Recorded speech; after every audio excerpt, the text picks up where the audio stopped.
extra expense that adds to the healthcare enterprise. Thrombotic occlusion is around 25% per year. So every year, 1/4 of your dialysis population, fistula, will clot, and then you have to bring these patients and do thrombectomy. Patients get tired also from all the visits. They go back and forth. Fistula is not maturing. Let's do another ultrasound in 2 weeks. They come again to the hospital to do ultrasound. It's not mature yet. Let's do angioplasty to try to make the fistula mature, and all of that stuff is just happening. We call that appointment fatigue. So they end up saying, you know what, we don't want to do any fistula. We're not going to even cannulate it. So that happens in up to 30% of the patients. They just give up on it. And again, we talked about the central line. Almost 80% of the patients will have a central line before that fistula starts to work, because it takes a lot of time for it to mature, almost 4 to 9 months. As you can see, during that period of time, patient has renal failure. He has to dialyze somehow. So what happens is they get a central line, and then you have to maintain that central line as well with all the risk that it carries, including infection, other complications, and also, so our goal is to limit these patients from having central venous catheter by creating a technique that is easily doable. We do it very quickly, percutaneously by interventional radiology, and then it has a very rapid maturation rate and maturation time as well. So in a very short, with a high success. And again, if you Google, this is just a screenshot from Google. I just typed dialysis fistula. Again, look at the disfiguring arms here, disfigured arms from the aneurysms that happen with surgical fistula. So endo-AVF, or percutaneous fistula creation, has lots of benefits. It's a novel technique, and it expands your anatomic options. In other words, you still can create surgical fistulas. It's not going to prevent you from doing this, but it gives you 2 extra sites that you can use to create fistulas. It also enables multiple cannulation options. So in other words, instead of having only limited options or space where you can cannulate, it actually expands it. There's more sites, and we'll talk about that in a second. It also avoids the surgical scarring and disfigurement of the arm, and we're going to see some pictures about this as well. So let's talk about the first point, which is it expands your anatomical options. The surgical options are radiocephalic. That's the one that we know very well, which is here, radiocephalic. There is also the grass fistula, which is proximal radial. There's also the 2 in the arm, which is brachiocephalic and brachiobasilic. Brachiocephalic is straightforward. Brachiobasilic usually requires transposition because the basilic vein is deep. So surgically, you have to cut through the whole length of the basilic to bring it to be superficial so that they can feel it and they can cannulate it. So it's, again, disfiguring to the arm, plus the aneurysmal dilatation of these veins. Endo-AVF provides you extra anatomic sites. It does not prevent you from still doing that in case it fails. You still can do the surgical fistulas, but it adds 2 more sites, which is the ulnar artery to ulnar vein fistula, and the radial artery to radial vein fistula. So these are extra sites that you can use for fistula creation. It all depends on this guy here. It's called a perforator. And I never really knew anything about perforators except when I got into this business. But let me walk you first through the anatomy here. This is the brachial artery. It goes down into the forearm, divides into radial artery, which goes towards the thumb. And then the common ulnar artery, which then divides into proper ulnar artery and interosseous artery. The locations of the fistula are going to be either here in the proximal ulnar, which is the biggest artery. You want a big artery and a big vein to have a successful fistula. That's why the distal fistulas here in the radial artery, radiocephalic arteries, there's only 50% maturation. It's like flipping the coin. You can either get it mature or not. So because it's a small artery, small vein again. So you want to create it here, proximal ulnar artery vein, or proximal radial artery and vein. So you create it between these 2. So let's continue the anatomy here. So these arteries, they go down, and then there's veins that accompany these arteries. We call them vena comites. They accompany, 2 of them usually accompany each artery, and then they join together to form the brachial veins. But then there is this perforator here, which is present in almost like 80% of the population. That perforator connects the deep system, which is the ulnar artery and ulnar vein, ulnar veins and ulnar and radial veins. Connect these deep veins to the superficial veins, which are the cephalic and the basilic. So you can see this one is the perforator, just like the perforators in the leg. They connect the deep system to the superficial system, right? This is when you get the varicose veins, is when these perforators are incompetent. So it's the same thing.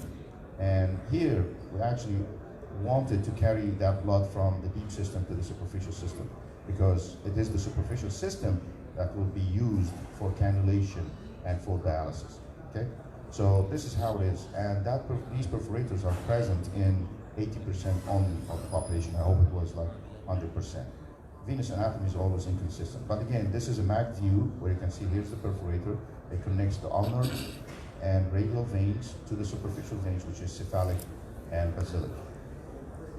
And this will be the site of fistula creation. You want to create it here so that blood would go from the brachial artery to the radial artery to the vein. When it goes back, it goes to perforator and then to the superficial veins. So that's the whole thing. And the same thing from the ulnar artery to vein, through the perforator, and then it goes to the superficial veins. Someone's going to go, well, why would it go through the perforator and not just continue down here into the brachial vein, just like it would usually do? It's because we're going to actually coil the brachial veins during the procedure. So we're going to force all the blood to go to the superficial vein through the perforators. So patient selection is very important. Of course, you want to have a patient who has a perforator. If he doesn't have a perforator, you just can't do it, or it won't work. So just remember the number 2. So the artery has to be more than 2 millimeters in diameter. The veins, either ulnar or radial, depends which vein you're going to use, has to be also more than or equal to 2 millimeters. The perforator, same thing, has to be equal or more than 2 millimeters. And then the outflow vein, which is cephalic or basilic, at least one of them has to be 2.5. So that's the only one that is 2.5. So you have to have a perforator, that's number 1. Perforator has to be 2 millimeters or more. The radial artery or vein, each one has to be 2 millimeters or more. If you're going to use ulnar artery to ulnar vein, then both of them has to be equal to or more than 2 millimeters. This is how the perforator looks like. Very nice images here, and we're going to go in sequence. So when you scan the arm in this plane here, here's what you're going to see. Here's the brachial artery and vein, and these are the 2 veins here, the 2 superficial veins, cephalic and basilic. Here's cephalic, here's basilic. When you scan down here, these 2 will get together, right? So now they are almost like close to each other. And again, this is the brachial artery and brachial vein, and this is the cephalic and median antecubital are joining each other now. When you scan down here, they became just one structure here, which is the confluence of these 2 veins. While at the same time you have almost the brachial artery is now bifurcating into radial and ulnar. The ulnar is usually the deeper artery, which is this one. So that's the radial, this is the ulnar. And then you have this is the confluence here between the 2 superficial veins, which is the cephalic and basilic. And then this is now going to go down here and join from the superficial to the deep, usually either the radial or the ulnar. Most of the time it's the radial. So this is the perforator here. This is how you see it. Here's the radial artery, that's the radial vein, and this is the perforator that connects the radial vein to the superficial veins. And this here is going to bifurcate into cephalic, which is lateral, basilic, which is medial. Again, a marked up view here, same section. You can see here's the perforator connecting the radial vein with the superficial veins. So this is what you really look for when you do the ultrasound. This is very important to have that perforator. If you don't have it, then it doesn't make any sense to create any fistula, at least by this technique. And you have to open up the Doppler or turn on the Doppler to be able to see that there's flow in it, it's not thrombosed or there's nothing wrong with it, and at the same time to make sure that the flow is from the deep to the superficial. Sometimes there's a valve there, and presence of the valve is not a big deal, you know, we can always angioplasty that during the procedure, break it off and just, but you have to know that piece of information by doing Doppler. So as you can see, it has to go from deep to superficial. Does anybody have any questions about patient selection? Because it's very important. Yeah. Do you do ultrasound tourniquet? I usually do to the tourniquet. Yeah. Procedure is, you'll see it seems to be simple, at least, to me. There's two types of equipment or devices in the market. It's the wavelength and the ellipsis. So let's talk about each one of them. Wavelength, this is how it looks like. Two catheters, each one is 4 French. So it goes through a 5 French sheath, that's what they recommend, or a 4 French slender, which accommodates a 5 French system. Anyway, it's a 4 French system, so at least you have to use a 4 French sheath, and it's an 014 system. It's rapid exchange, so the wire is going to go from the tip and then come from the side. And we'll see a picture of that in a second. And as you can see, it's very simple. It's a catheter. It has these magnets right there, these cubical magnets, and it has here an electrode on the venous catheter. So this is the venous catheter. It has a convex electrode, and on the arterial side there is a corresponding concave ceramic plate. So what happens is these magnets will approximate both the artery and the vein together because they will stick to each other. And then you're going to pass radio frequency current from the electrode, which is this one, on the venous side, towards the artery, which has a ceramic plate to stop the energy. If you don't have a ceramic plate, the energy will continue, so it will go through each wall. It will transfix or go through the 2 walls of the artery.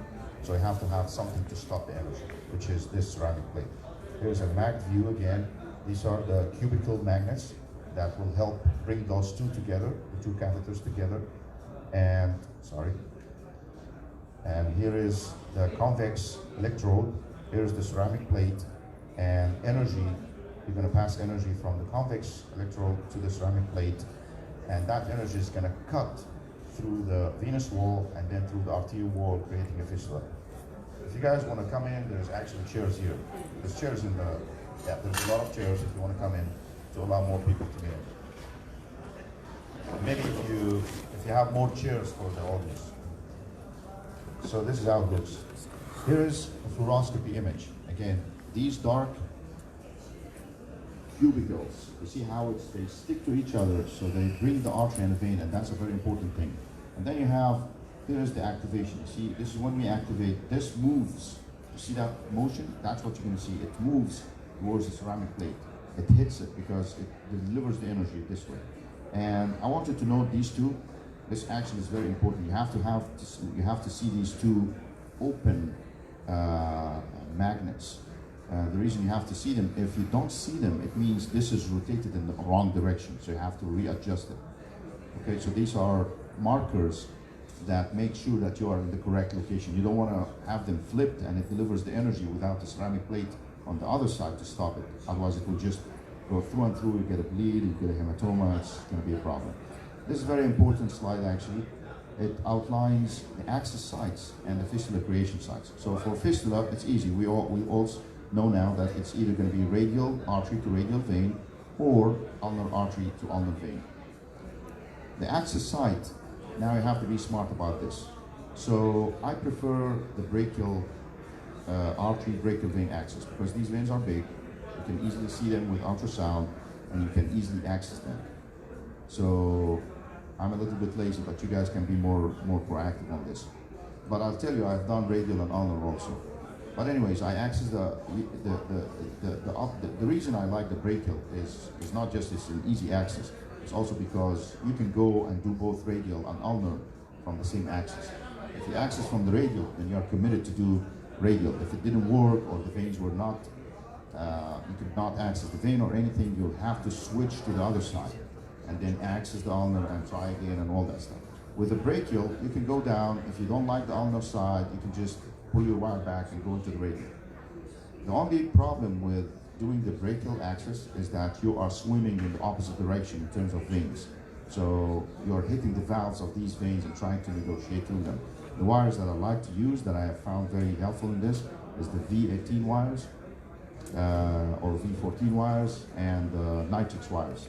You have to use an 014 wire for this.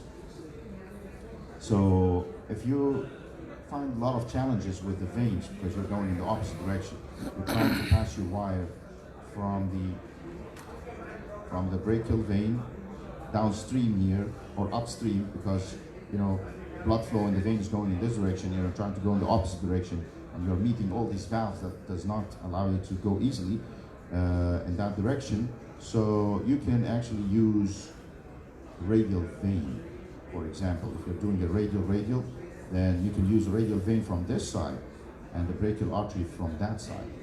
So you can do what we call anti-parallel technique, which is this one.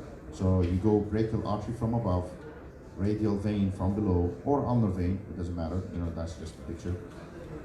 And here's how it's going to look like. This is the parallel, if you're going both from the same side, and this is the anti-parallel when you're going, in one direction, and this is in the opposite direction. Again, make sure, just like to make sure that these are open trajectories or open magnets here, you have to make sure that the two open magnets here also show on the fluoroscopy so that they are aligned together.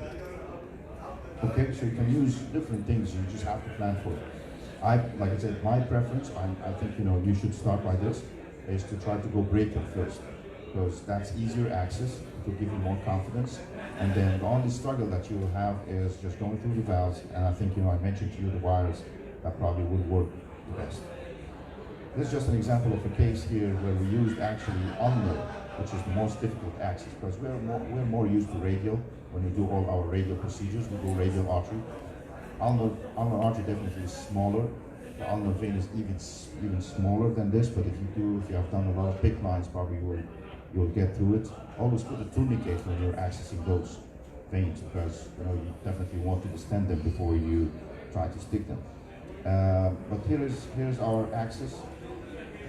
So remember, the patient's head is here, the patient's hand is on this side, and then we're sticking the ulnar artery here, and we're injecting against the flow of the ulnar artery. We're pushing it in the opposite direction, and then it flows back towards the hand, and you can see this is the radial artery.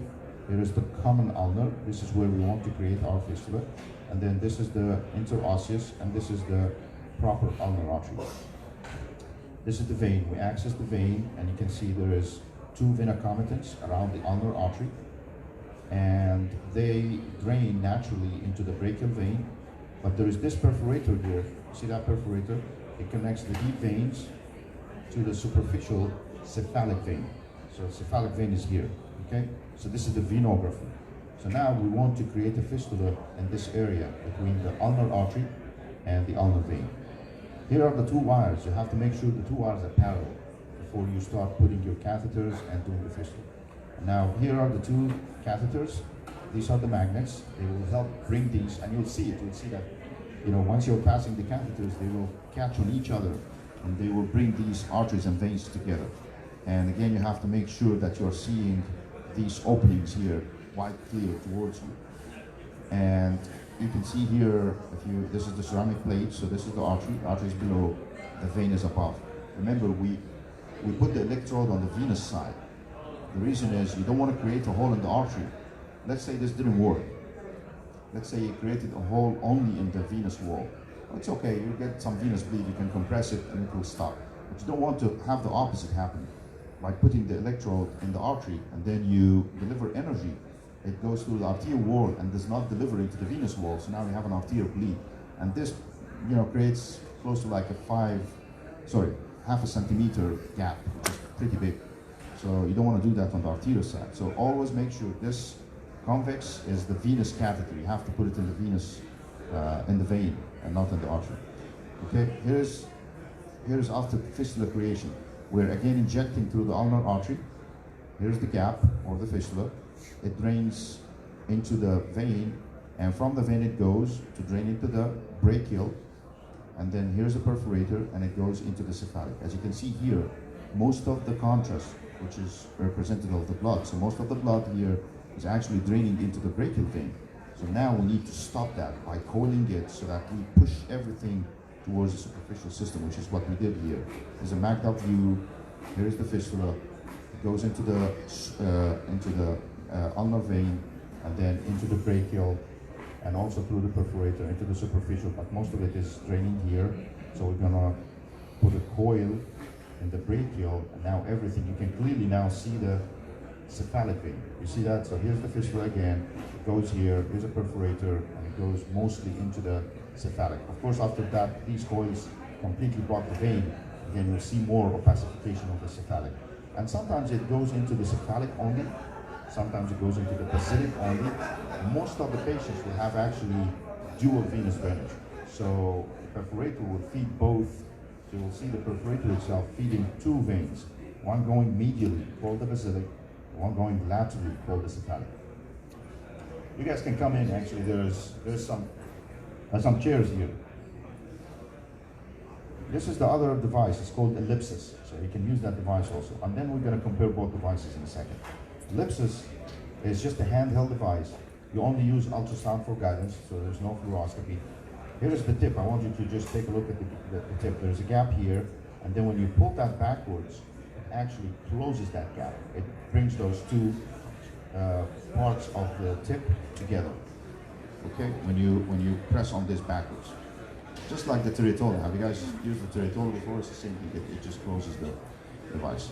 This is a thermal resistance anastomosis device. It relies on thermal heat, not on radio frequency. So it's a 6 French, so it's bigger. It creates only radial artery to radial vein. You cannot do ulnar. You just can't do only radial. And the reason is the radial artery is the one that is in close proximity to the perforator, and just like we showed you on the ultrasound images. So this is also another thing, is that you can only do it on the radial side. You cannot do it on the ulnar side. And it's a side-to-side anastomosis. It's a 6 French, and this is how it works. You have to find a plane by ultrasound where the ulnar, where the perforator lines up with the radial vein and lines up with the radial artery. So that is sometimes difficult to find, and sometimes it does not exist in some patients. So that's also the drawback of this device, is that it makes the number of patients that are eligible for the procedure a little bit less than the other device. So when you do that, you just stick a needle that goes through the perforator, which is this one, into the radial. So you're sticking perforator, radial, and then radial vein, and then radial artery. As you can see here, you're just connecting these three structures together through one needle stick. And of course, this is under ultrasound guidance. So with ultrasound, you should see those three in line with each other, which sometimes is difficult and sometimes does not exist. Once you do that, you pass a wire through the needle into the radial artery. And over that wire, you place a 6 French sheath. Okay. Once the sheath is inside the artery, 6 French sheath in the radial artery, then you remove the dilator. You leave the wire, of course, and then over that wire, you deliver this device. And here is the gap. You place it in such a way that the gap is between the radial artery and radial vein. And then you close it. So now you're approximating and applying pressure to the walls of both the artery and the vein, the radial artery and radial vein. And then you do the thermal delivery of energy, and then they connect to each other. So as I said in the beginning, it's a thermal device, thermal resistance device that relies on pressure and heat to create that fistula. This is how it's going to look, pathologically when you look at it.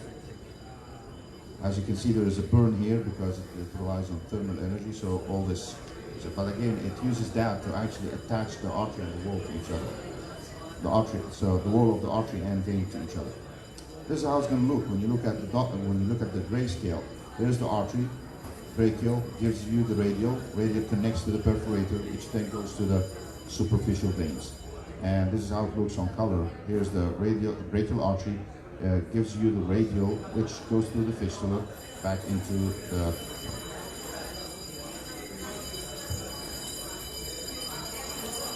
This is just the angiographic appearance of this.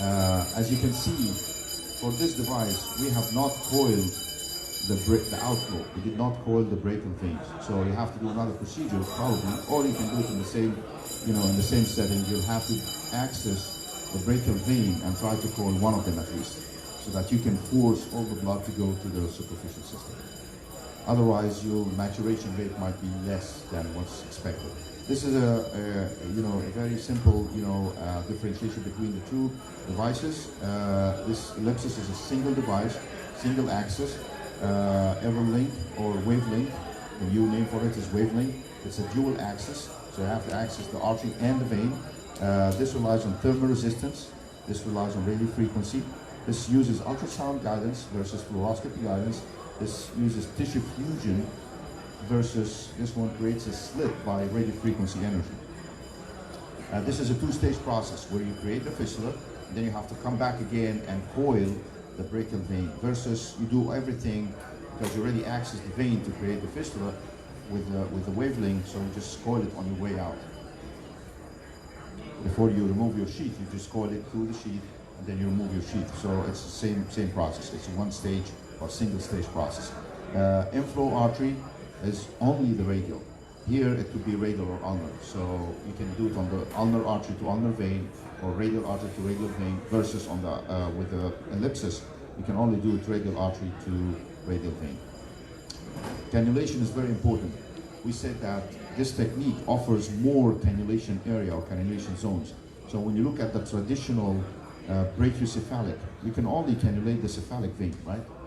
When you look at the brachiobasilic, when you do brachiobasilic and you transpose it, which means you superficialize the vein, you can only cannulate this yellow zone, which is, that thing works, which is this zone here. But with the endo-AVF, it creates a split. It actually feeds most of the time into both the radial and brachial veins. So you can cannulate the into the cephalic or basilic veins, which are the superficial system. So you can cannulate the cephalic, you can cannulate the basilic. Most of the time in our institution, we actually cannulate both. We put one needle in the cephalic, one needle in the basilic, to provide a very low pressure into these arteries. You don't want to strain, into the veins. You don't want to strain these veins by putting both needles into the same vein. That's what causes all these aneurysms and all these disfigurement that you see with the surgical fistulas, because it's only a single vein that is being used. Here we usually put one needle in each one, so we call that split cannulation. This is how it looks. You see these two? Each needle goes into one needle goes into the cephalic, the other goes into the basilic vein. And you see the arm, there's no disfigurement. The arm just looks naturally. It's like a person who's actually, working out, maybe too much in the gym, but it doesn't have all these ropey aneurysmal dilatation in the veins. Just another case here. Again, this one is straightforward. It's not ulnar. This is actually brachial. So here's the brachial axis. There's a brachial artery that divides into ulnar, which, as you can see, is the biggest artery here. Then the ulnar divides into proper ulnar and interosseous. And then there is the radial artery here. This is the arterial side. Here's the venous side. We're also accessing the brachial vein here, and we have a catheter distal here, and we're injecting to see the veins. There's the venogram. There's two vena comitants, and then there's the perforator here that connects it to the superficial system. In this patient, if you remember, the other patient was cephalic dominant. This patient is actually basilic dominant. You see the vein goes medially.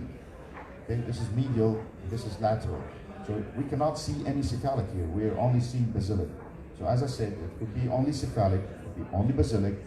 Most of the time it would be actually both. This one is basilic dominant.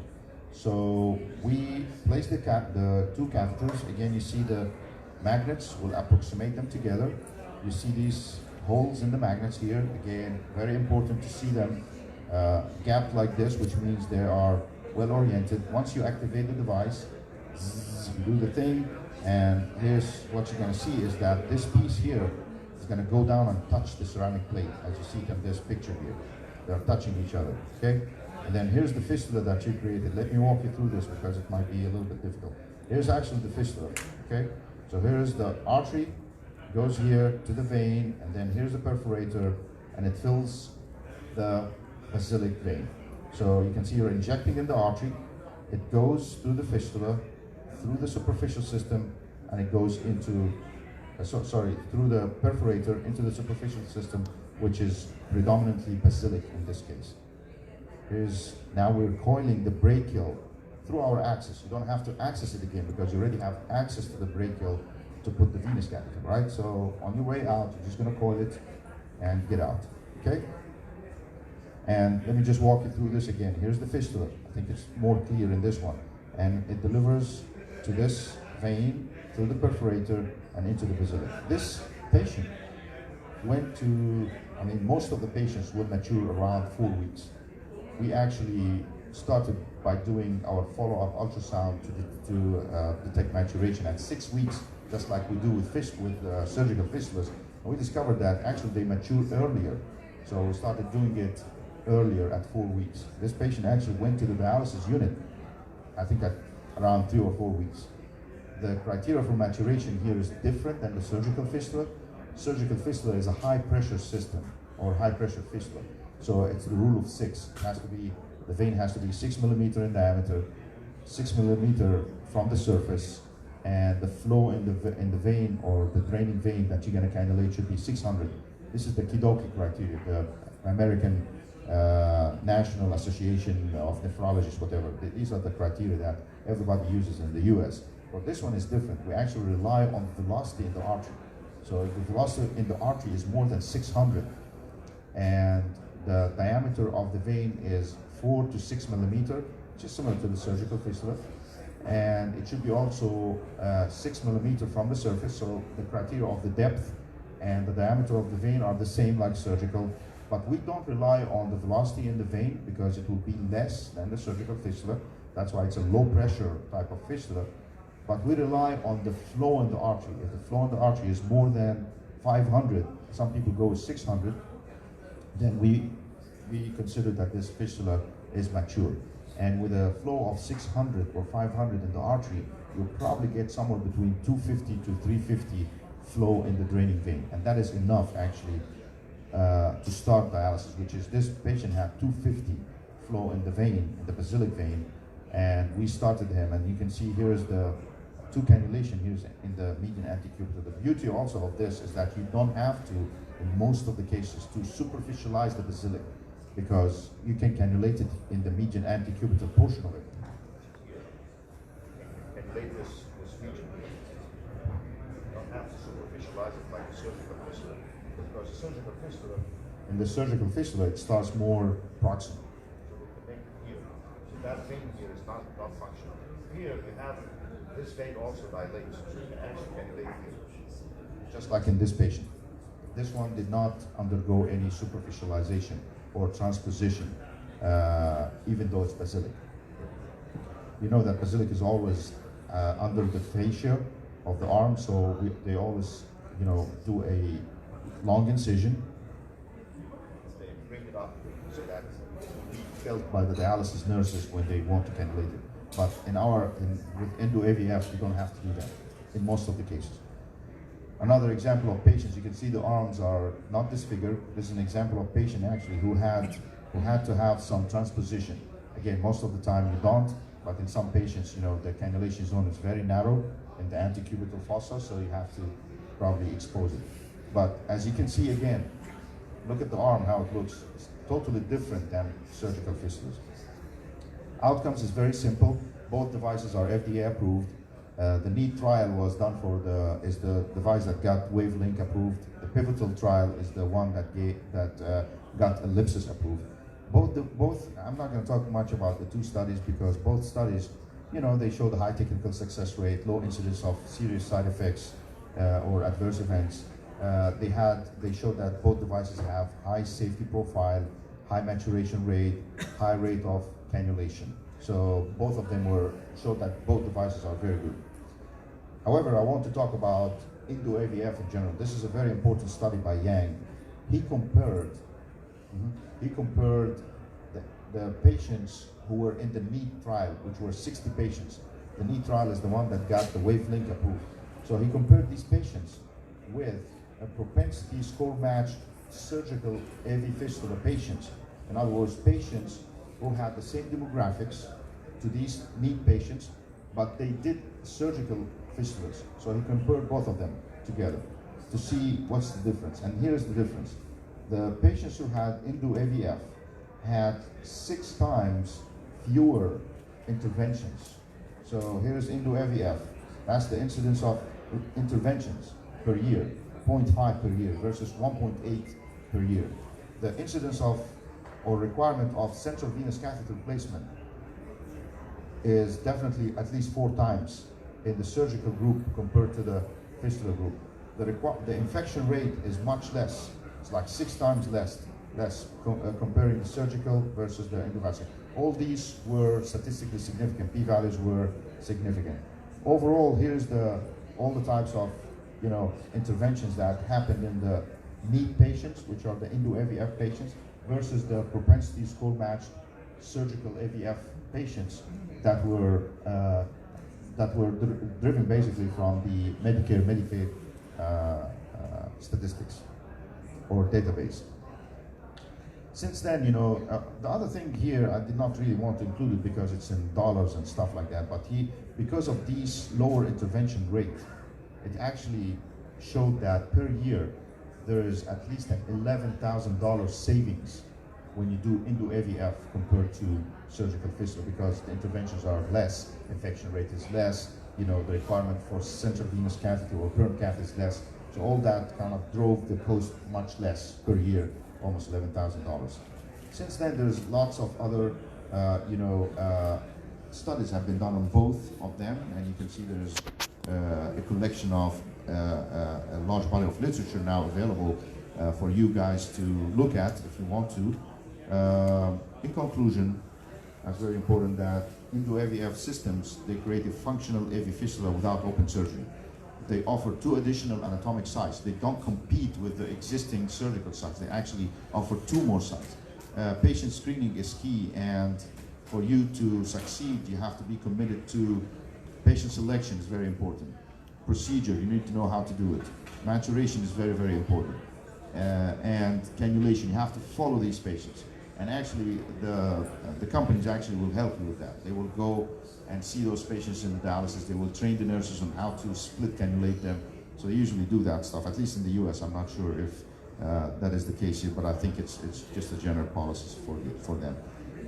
And with that, I'm going to end this.